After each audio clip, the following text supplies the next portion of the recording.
Hello, my name is Maya. I showed up unannounced after years of working, years of sending money, never missing a call when they needed something. But when I came home, no one was there, no lights, no voices, just silence. And my father, abandoned in a hospital, on life support, while my mother and siblings were sipping cocktails in Bali. So I did the only thing I had left. I froze the bank account. Within an hour, chaos hit, but that was just the beginning. What kind of family does that to someone they say they love? The cab slowed as we turned into the neighborhood, a pocket of old Sacramento that hadn't changed in years.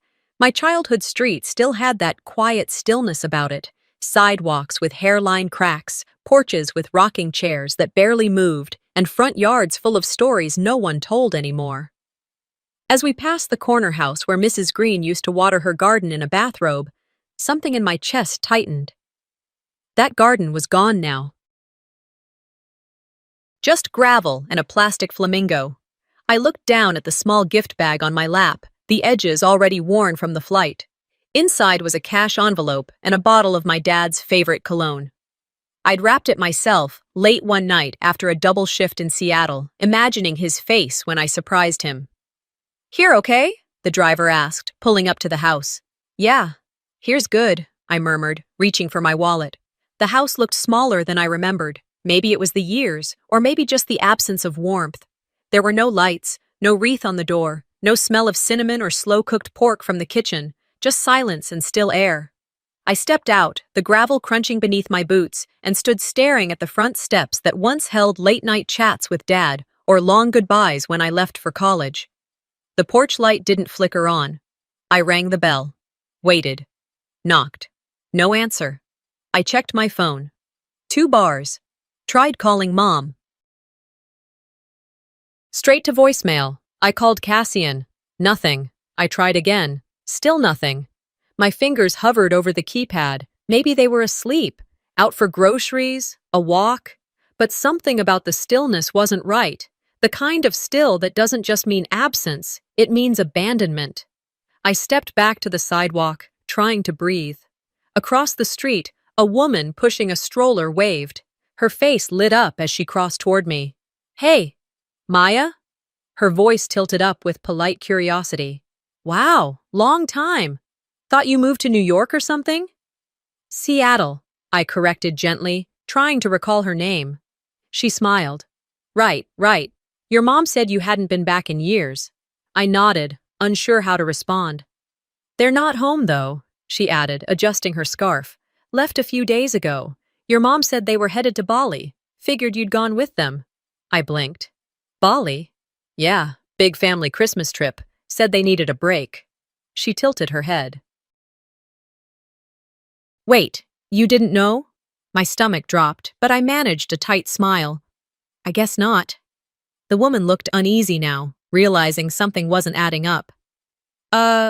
Also, I hope it's nothing serious, but your dad, he's been in the hospital, right? The ambulance came like 2 weeks ago. Thought you knew." She trailed off, her voice caught between concern and confusion. I swallowed hard. "Hospital? Which one?" She frowned, thinking. "County General, I think. He collapsed in the yard. Paramedics said it was his heart. I assumed someone told you." "Yeah, thanks," I murmured. She gave me a half-apologetic smile, adjusted her stroller, and walked on. I stood there for a few moments longer, the winter breeze sneaking down the collar of my coat, but the chill had already settled somewhere deeper. Without another word, I turned, walked back to the cab, and opened the door. "Back to the airport?" the driver asked, eyes on the mirror. "No, take me to County General." He nodded. The cab pulled away from the curb. I looked back once, just once, at the house with its drawn curtains and dark windows, at the porch where no one stood, at the door that didn't open. They'd gone to Bali, packed their bags, boarded a plane, left the country, and left him, alone, sick, unseen. I thought of the transfers I'd made over the years, thousands of dollars. Rent, utilities, tuition, emergencies that were always just a phone call away. But no one called me when my father collapsed. No one told me he was fighting to breathe. I had become a paycheck, a distant ATM with a name. In the silence of the cab, I felt something collapse, not dramatically, but permanently. The driver turned onto the main road, the streetlights casting long shadows across my lap. They left him, I whispered, to no one, maybe to myself, and this time, I wouldn't be the quiet one.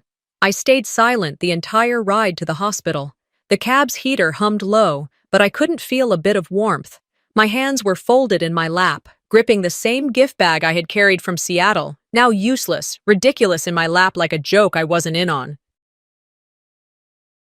Outside, Sacramento moved like any city preparing for the holidays, lit storefronts, hurried steps, and a sky already darkening by early evening. I watched it all pass like someone looking out of someone else's life.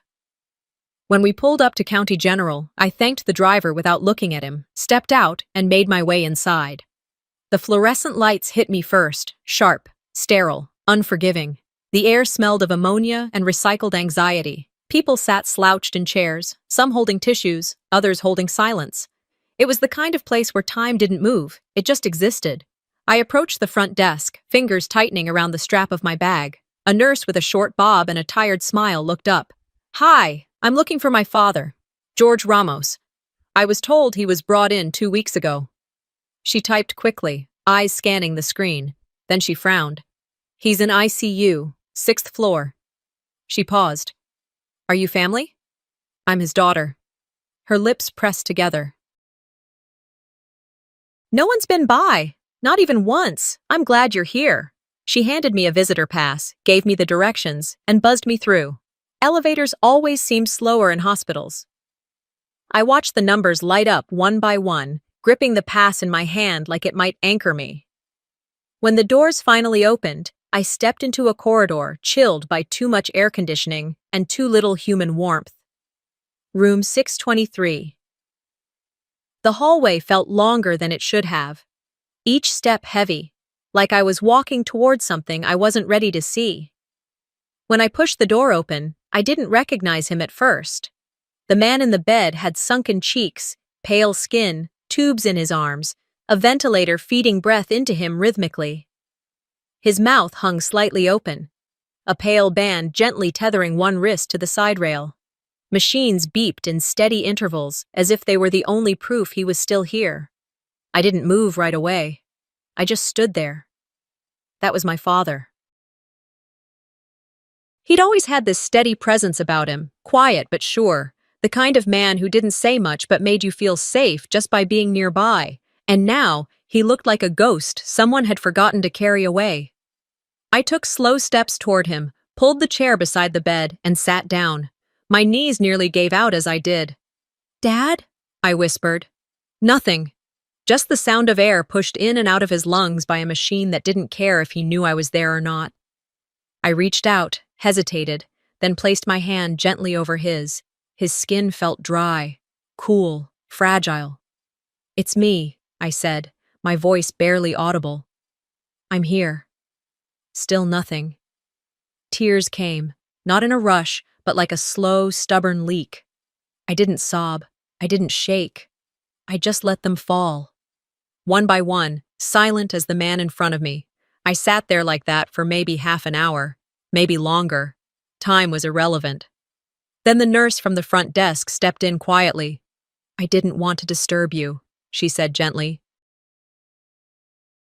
But I thought you should know." I looked up. When he was brought in, he was unconscious. We didn't have an emergency contact listed, just a number. We called it a few times, but no one came. I swallowed hard. "Do you remember the number?" She nodded. "It was listed under spouse. We assumed it was his wife, Vera. Of course, my mother had known, and she had done nothing."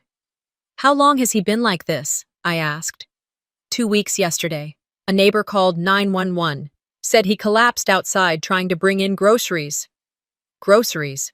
My father collapsed trying to carry groceries. "Has he said anything?" "No, not since he arrived. He had a mild stroke. That, combined with his age and untreated hypertension. He's stable, but his condition is delicate. If you hadn't come..." Her voice trailed off. She didn't need to finish the sentence. I nodded and thanked her. She gave me a sympathetic glance before stepping out, leaving the door slightly ajar. I turned back to my father, still holding his hand. So they knew. For 2 weeks, my mother, my brother, they knew.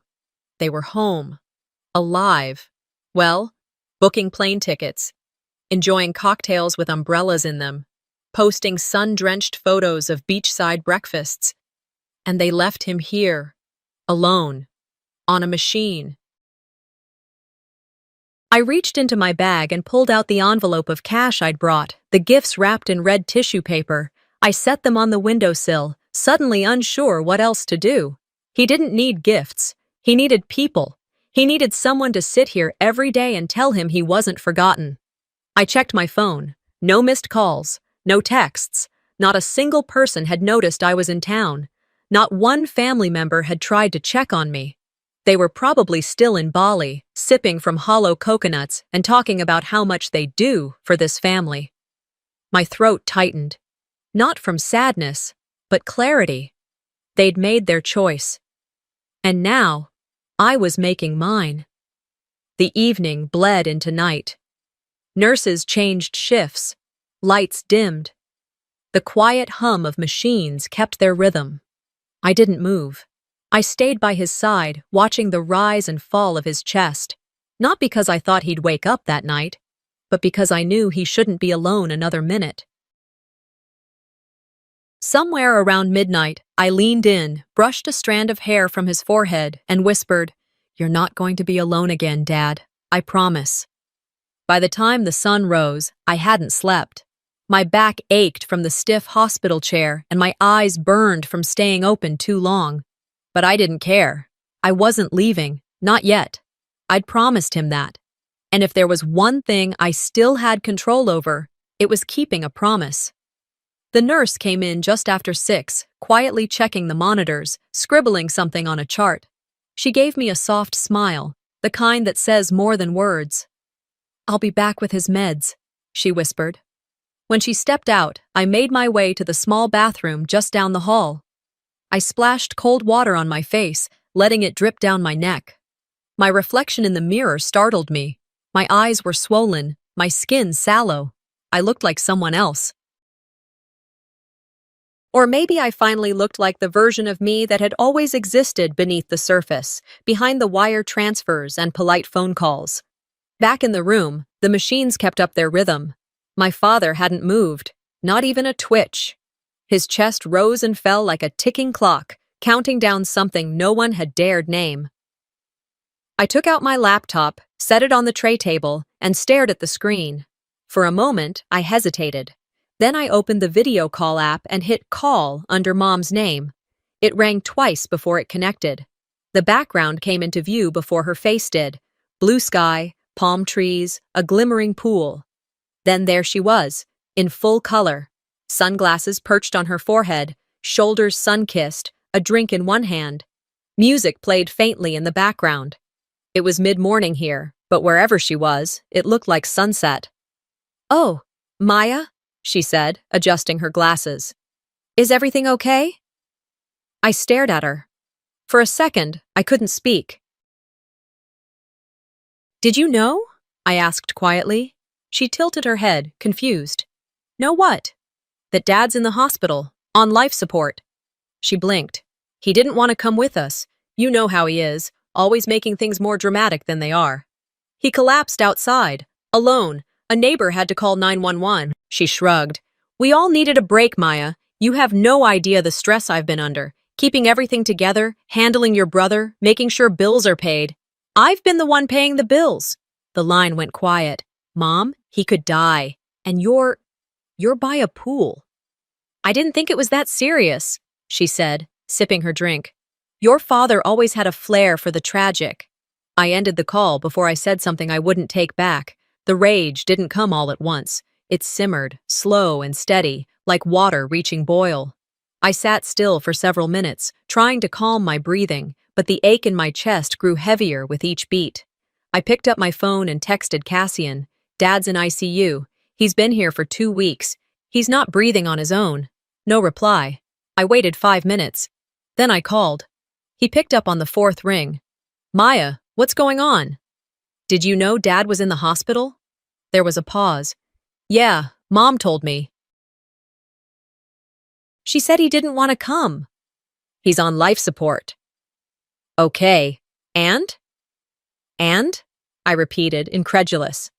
He could die, Cassian. You're blowing this out of proportion. We're on a getaway. Chill. I didn't even realize I'd stood up until I felt the blood rush to my face.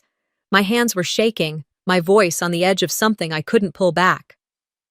You're always so emotional, he said, his tone like a slap. Can you just handle it? I hung up. I walked. I needed air. The walls of the ICU felt like they were caving in. I made my way down the corridor, past reception, and out to the small cafe on the hospital's south lawn. It was chilly, but I didn't care. I ordered a black coffee and sat at the far end of the patio, where no one would bother me. I pulled out my phone and opened the shared family bank account.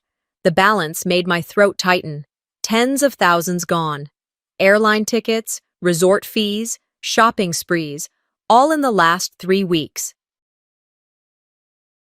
They were living their best lives. On my dime. I had covered everything for years. Dad's prescriptions, utilities, Cassian's car loan, even the down payment on Mom's kitchen remodel. Every time they asked, I gave without hesitation. Because that's what family does. Because I thought love was measured in sacrifice. But this wasn't sacrifice. This was betrayal. They knew Dad was sick. They left anyway. They used the money I sent for his medications to sip cocktails under foreign skies. My fingers trembled as I hovered over the screen. One small button. Freeze account. No one would be able to withdraw another cent. I tapped it. The confirmation came instantly. The account was locked. I exhaled. Slow, controlled. Then, without thinking, I whispered under my breath, let's see how paradise feels without my paycheck. I didn't expect it to happen so fast. 48 minutes to be exact. That's how long it took after I froze the account. 48 minutes of silence, and then the phone started buzzing. 4 missed calls from Mom, 6 from Cassian, 2 from an international number I didn't recognize, probably the resort manager or maybe some concierge used to kissing entitled guests' feet. The voicemails were urgent, manic even. Maya, something's wrong. My card isn't working. I need you to call the bank. Why are you doing this? We're stranded here. Cassian had to put the hotel on hold with his credit card. Call me back. I didn't call back. I didn't listen to the rest. I just watched the screen light up like a warning beacon, a flashing signal of their unraveling. It was the first time in years that I held something over them, and I wasn't planning to give it up. I walked to the hospital lounge with slow, steady steps. The automatic doors hissed open, letting in a faint breeze from the outside courtyard. Inside, the air was cool and dry, too quiet for the chaos my phone was registering. I found a seat by the window, dropped my bag beside me, and opened my laptop. I pulled up the shared bank account and clicked through the transaction history. The list was endless. Plane tickets to Bali, 3 of them. Spa packages booked under Cassian's name. 5-star dinners, luxury shopping. An odd charge from a jewelry store in San Francisco. Another from an electronics boutique I'd never heard of. All from the family fund. The fund I replenished month after month because someone always had a reason. Dad needed prescriptions. Diana's tuition was late. The electric bill was high. Can you send a bit extra this month, sweetie? Mom would ask. Just until things smooth out. Things had never smoothed out. I was the smoothing agent. I stared at the screen, my jaw clenched tight. That wasn't family money. It was mine. My overtime hours, my skipped vacations, my dinners of ramen and peanut butter sandwiches when I was building savings so they wouldn't have to struggle. And while I sat in fluorescent lighting next to a machine that breathed for my father, they were sipping drinks with umbrellas. I shut the laptop and exhaled. No sound came out, just pressure, slowly released. Back in the ICU, I walked slower than before. My body had adjusted to the weight of knowing they had lied, knowing they had chosen beaches and buffets over hospital visits. I reached my father's bedside, pulled the chair close again, and sat. His eyes were still closed. The same machines whirred, breathed, beeped. I rested my hand on his wrist, just lightly. "I froze it," I whispered. "They're freaking out." He didn't move, but I imagined his mouth twitching in approval, just the smallest hint of a smirk behind the breathing tube, the kind he used to give when a joke had gone too far and only he thought it was funny. I reached for the leather bag I had noticed yesterday under the side table. It was worn, cracked along the edges, with a brass zipper that stuck halfway. Something about it had called to me. I pulled it into my lap and opened it slowly. Inside were papers, medical records, receipts, old notes in my dad's tidy, looping handwriting, a stack of yellowing envelopes bound by a rubber band, and a journal. The leather cover was soft from use. I opened it somewhere near the back and flipped through pages of writing, daily thoughts, some legible, others scribbled and scratched out. His pen had pressed hard against the paper, the words etched with a kind of quiet frustration. Near the final pages, I found it, a single entry, short, clear. "If Maya comes, don't tell her. Let her see with her own eyes." The rest of the page had been torn, carefully, intentionally. I sat there, the journal in my lap, my father's hand still in mine, and stared at that one sentence. He knew. He knew they'd hide the truth from me. He knew I'd come anyway. That sentence didn't feel like a note. It felt like a dare. A challenge to see past the version of the family I'd been sold, and into the one that had grown roots behind my back. A nurse passed by the doorway and peeked in, saw me sitting with the journal, and nodded politely. I closed the book and set it gently back in the bag. "Dad," I whispered, my throat tightening, "you knew they'd hide this from me, but you also knew I'd come." I sat there long after the journal was zipped back into the bag. The daylight had faded, and the artificial glow from the hallway lights cast a yellow sheen across the polished hospital floor. From where I sat, I could hear the faint sound of a child crying somewhere down the corridor, and the beeping of another machine, perhaps in another room where someone else was hoping not to be alone tonight. The buzz of my phone pulled me back into the present. It lit up again. Cassian, then Mom, then a number I didn't recognize. The screen looked like a panic board at an airport gate. Each call, a new gate closing. I didn't answer any of them. Instead, I walked out of the ICU wing and headed toward the family waiting area, a room with brown couches and stale coffee, where bad news often waited politely behind curtain calls. I sat down in the corner, plugged my phone into the wall socket, and opened my banking app. The freeze had gone through. Every linked card was now inactive. The account read, "Status, locked, owner access only." I called the bank to confirm. The rep verified everything after a few security questions. "Would you like to re-enable access for other cardholders?" she asked. "No, just me." "Understood. Only you can reactivate it now." I hung up and set the phone on my lap, screen facing up. It vibrated again before I could even put it down. Voicemail from Mom. I played it, partly out of curiosity, partly out of knowing exactly what it would sound like. "Maya, what are you doing? You ungrateful little brat. I gave you life, and this is how you repay me. Your father would be ashamed. I raised you better than this. Fix it, now." I played it again, and again. Each time, the tone hit harder than the words. There wasn't grief in her voice, no concern, no remorse, just indignation, like I had dared to disrupt the image she had worked so hard to paint of our perfect functional family, one where she reigned as the suffering matriarch, Cassian as the loyal firstborn, and I, the wallet that wouldn't shut up. I felt heat climb up my spine. My hands were cold, but inside me, something boiled. That voicemail wasn't a cry for help. It was a weapon, and this time, I wasn't going to let it land. I gathered my things and walked slowly, deliberately, back to Dad's room. The nurses were doing their evening rounds, lowering lights, checking charts. The world was quieter now, the building humming with exhaustion. Inside the room, he was still. Breathing machine still doing its job. That steady, artificial rhythm now felt like a metronome in a rehearsal for grief. I stood beside him and took his hand again. It was dry, rough in the same way it had always been after a day working outside. "Dad," I said softly, "they've turned this into a performance, a vacation bought with lies, but I'm not playing along anymore." I reached into my bag and pulled out my laptop. The startup tone echoed too loud in the quiet room. I winced, but no one stirred. I opened my email and found the contact for his attorney, Mr. Raymond, an older man I remembered meeting once at a family gathering. He had a face that always looked like it had heard too much truth and learned to keep it anyway.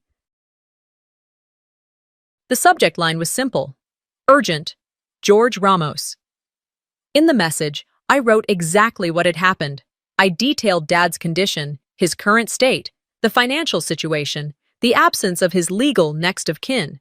And I asked for two things: confirmation of any documents Dad might have signed, and guidance on how to protect what was left of his dignity.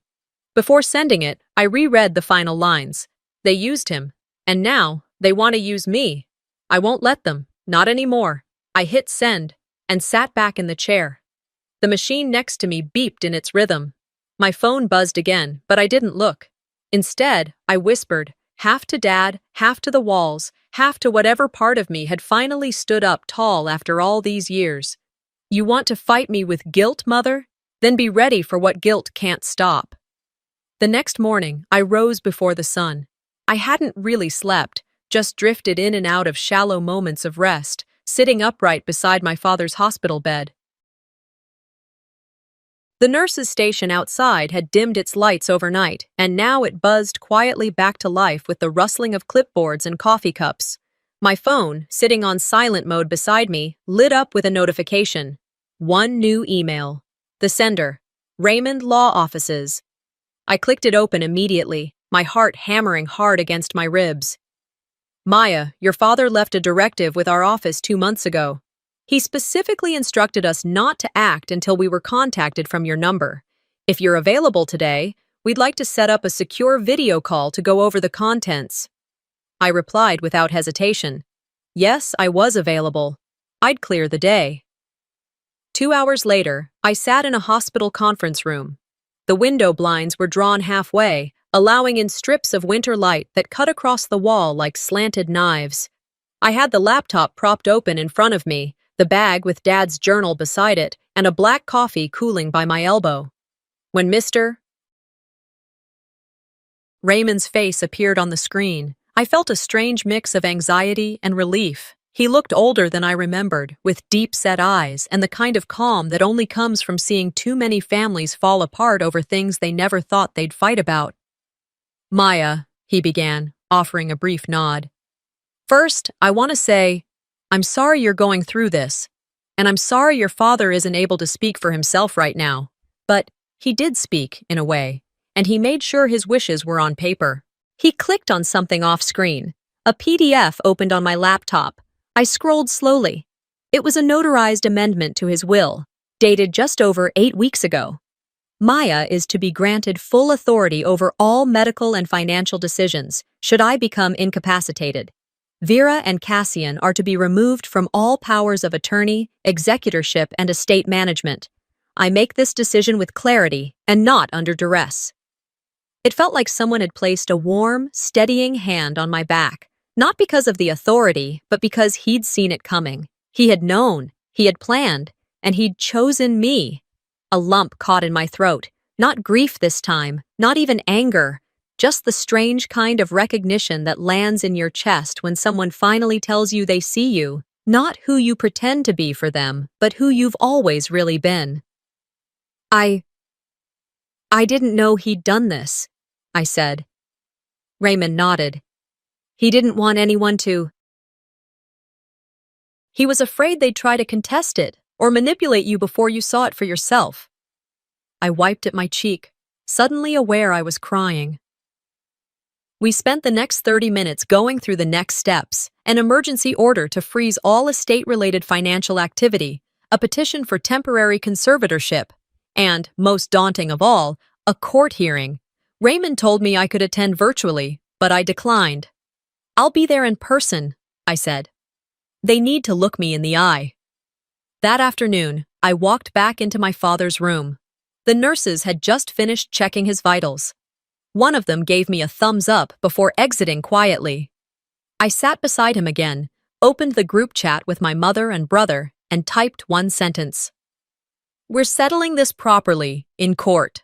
No greetings, no explanations, no apologies, just truth. I didn't wait for a reply. I closed the app, powered off the phone, and leaned back in the chair. He looked so peaceful. The machines hummed steadily. His chest rose and fell like the tide. And this time, for the first time, I didn't feel helpless watching him. I felt like I was finally steering the ship.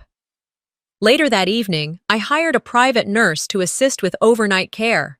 A soft-spoken woman named Lisa, in her mid-40s, who treated my father's condition with the kind of quiet dignity I hadn't seen since this whole ordeal began. I gave her full instructions, walked her through the monitors, and showed her where the journal was kept. He keeps this close, I said, handing it to her. If he wakes up, even for a second, make sure it's in reach. She nodded. Before leaving the room, I returned the journal to the bedside table, laid my hand gently on my father's arm, and whispered, "This time, they'll hear you, through me." I had never seen the inside of a courtroom before. At least not like this, not with my name on the docket, not with my blood relatives seated across from me like we were strangers on opposite sides of a war. 2 days after the attorney filed the emergency petition, I found myself standing in front of Sacramento Family Court, dressed in the plainest black slacks I owned and a simple blazer I hadn't worn since a friend's funeral 3 years ago. It felt like armor now, not decorative, necessary. I walked through the heavy double doors alone. Vera and Cassian were already seated inside, side by side at the plaintiff's table. Vera looked like she'd aged 10 years since our last call. Her makeup was flawless, but her hands fidgeted in her lap.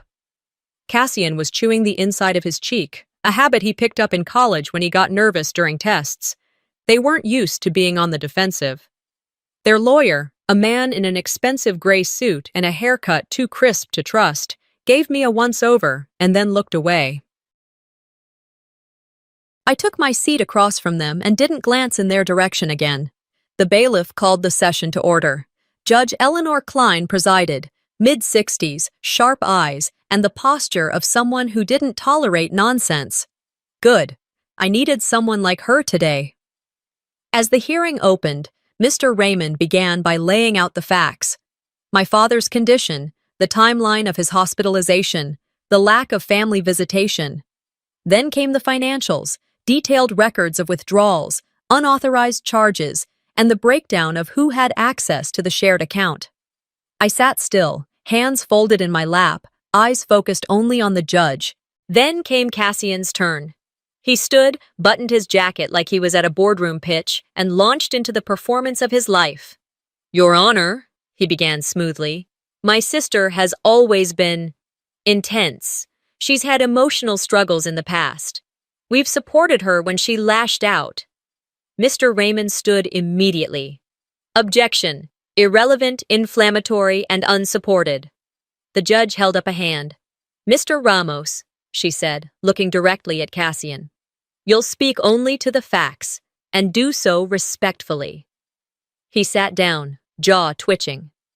Raymond handed the judge a printed copy of the email Cassian had sent to our extended family just the day before. In it, Cassian accused me of manipulating Dad's condition to seize control of the family estate, and called me unstable and emotionally dangerous. Judge Klein read the email silently. Her eyes narrowed. Then she set it aside without a word. "Mrs. Ramos," she said, turning to Vera, "do you have anything to say?" Vera stood up, her voice already laced with practiced indignation. "I raised that girl.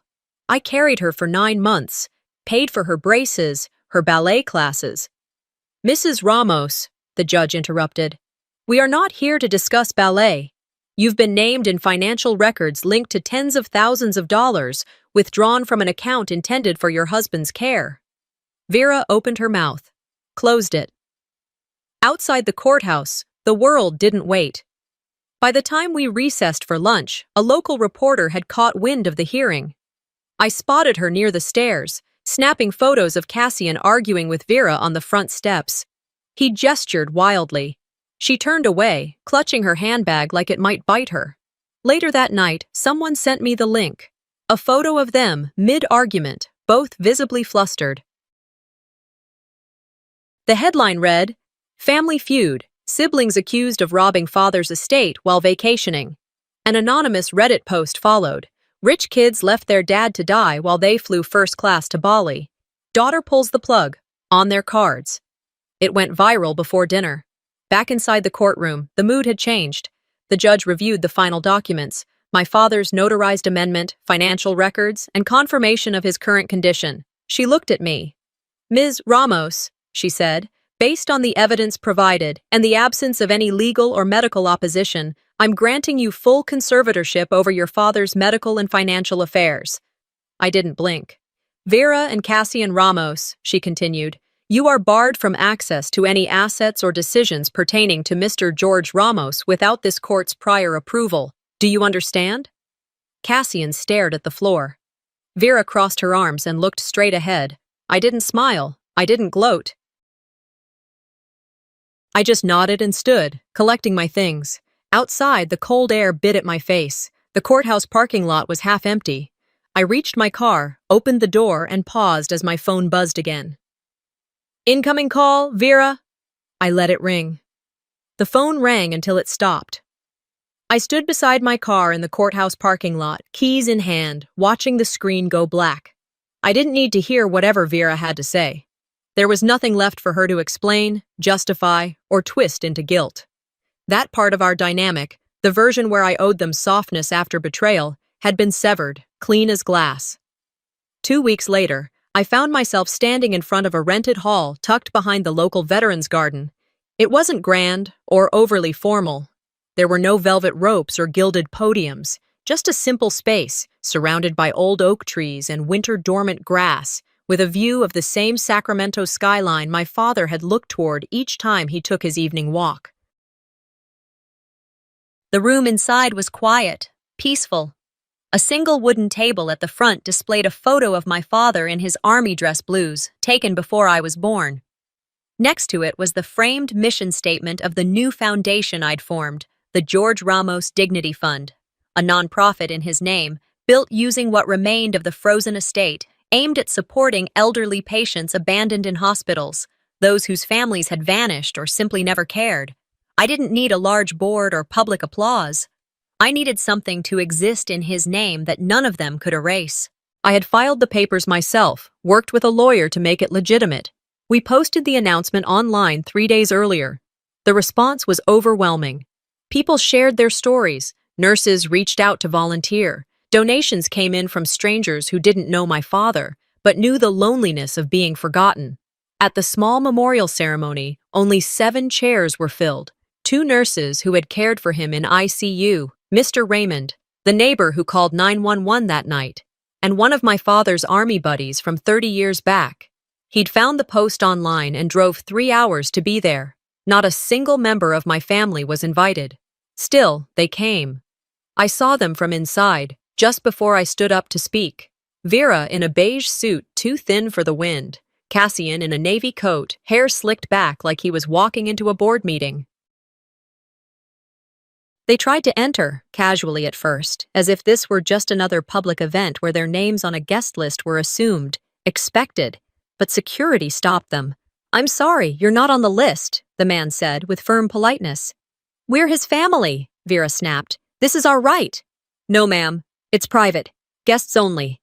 Cassian tried to argue, but the door was already closing. I didn't look their way when I took the mic. Didn't need to. The people who mattered were already seated. "He never asked for much," I began, steady and clear. "He was the kind of man who found peace in simple routines. Black coffee at sunrise, afternoon walks, Sunday crossword puzzles, and presence. That's what he valued. Not gifts, not extravagance, just presence and dignity." I paused. The weight of that word, dignity, settled in the room like warm light. Today isn't about tragedy. It's about reclaiming something that should never have been taken. The right to be seen. Heard. Remembered. When I stepped down, no one clapped. No one needed to. I walked to the back of the room, where his old jacket hung on a coat rack near the exit. It was the same one he wore on cold mornings, the fabric faded at the elbows, one pocket stitched in a slightly different thread. I reached into my purse and pulled out a folded piece of paper, a note I had written 2 nights before, after reading the final pages of his journal one more time. I tucked it into the inner pocket of the jacket and patted the seam closed. You were right. I needed to see it myself. But now I see everything. After the ceremony ended, I lingered, watched the others disperse, accepted a few quiet thank yous, a couple of respectful nods. Eventually, I stepped outside into the fading afternoon. The wind had picked up. I walked slowly to my car, unlocking it with a click, then stood for a moment, letting the quiet settle. My phone buzzed in my coat pocket. Cassian. I didn't open the message immediately. I sat in the car first, turned the engine but didn't pull out. Then I opened it. We've lost everything. Are you happy now? I stared at the screen for a long moment. Typed, paused, deleted, and then I wrote back. You were never mine to lose. The apartment was quieter now. Even the sounds that once kept me company, traffic down on Pine Street, the clicking of my neighbor's heels in the hallway, felt further away. It wasn't silence that filled the space. It was distance, a kind of peaceful detachment that didn't beg to be broken. By the front door hung my father's jacket. I'd brought it back from Sacramento after the ceremony. I didn't launder it, didn't fold it or store it. I just hung it exactly as it was, still carrying the faint scent of his aftershave and the cold air from that final morning under the oak tree. Every time I left for groceries or came back from a walk, I passed it. Never touched it, but never ignored it. It wasn't a monument. It was a presence. Life had taken on a different rhythm. I worked remotely now, consulting in the mornings, managing the foundation in the afternoons. The George Ramos Dignity Fund had already served 8 patients in its first month, providing them with warm clothing, reading glasses, even arranging end-of-life support for one veteran whose family hadn't returned a single call. It gave me purpose, but not escape. Grief, I'd learned, doesn't get quieter. You just build a life around it with thicker walls. That Tuesday morning, after updating our grant spreadsheets and answering a donor's call, I took a break to sort through a week's worth of mail. Mostly junk, a utility bill, a newsletter from a local shelter, and then one envelope with no return address, written in handwriting I recognized instantly. It was Vera's. I opened it slowly, not out of curiosity, but caution. Inside was a single piece of paper, no greeting, no sign-off, just 5 words in her unmistakably elegant cursive. I was wrong. I lost you. There was no apology. Not really. No attempt at contact information, no follow-up plea. Just that. And somehow, it hit harder than any of her shouting voicemails or legal jabs. I sat with it for a while. Then I stood, walked over to the journal still sitting on my bookshelf, the same one I had read beside Dad's hospital bed, and slid the note inside the back cover. No ceremony, no closure. It didn't belong in a trash bin, but it didn't belong on my wall either. Later that week, I visited the garden again. The tree had shed most of its leaves. Its bark was darker now, damp with winter rain. Beneath it, the plaque with Dad's name was still clean, the lettering firm. Someone had placed a laminated card beside the plaque. I bent to read it. You were loved, even when forgotten. There was no signature. No one around, just that message, stuck in the ground with care. I didn't cry. Instead, I sat for a while on the wooden bench nearby, breathing in the damp air and the scent of nearby rosemary bushes. When I got back home, I boiled water for tea and made my way to the kitchen. As I reached for the cabinet, I noticed something new stuck to the fridge, a yellow sticky note, the handwriting mine, but the words had come unprompted, written during a quiet moment the night before. Love loudly, protect quietly, walk away when it's time. I ran my finger along the edge of the paper, then left it where it was. It didn't need to be profound. It just needed to be true. And in that quiet kitchen, next to the jacket that would always be his, I felt something shift. Not a dramatic healing, not a grand release, just a breath, a deep one. One I didn't need to hold anymore. Sometimes, family isn't who shares your blood, it's who shows up when it matters. Maya's story reminds us that love without respect is just manipulation in disguise. Have you ever felt like the invisible one in your own family? What would you have done in her place? If this story moved you, don't forget to subscribe for more true-to-life tales that cut deep and speak truth. Your voice matters here. Let's talk in the comments.